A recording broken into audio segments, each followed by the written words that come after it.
This is number 81 in our Chapter 5 review, where we're asked to simplify and express our final result using positive exponents.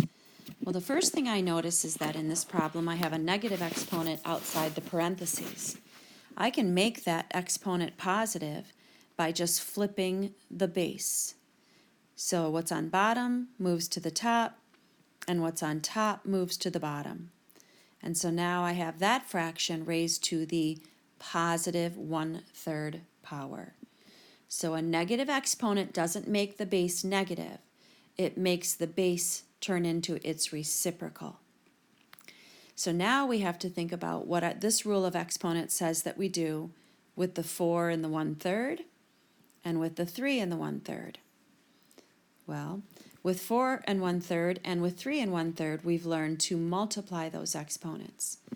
So y to the 4 times 1/3 power is y to the 4 over 1 times 1 over 3.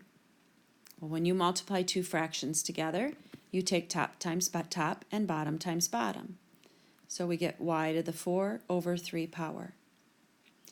On the bottom, when you take the exponent inside, 3 or 3 over 1, and you multiply it by the exponent outside, 1/3, top times top and bottom times bottom would be 3 over 3, which is 1.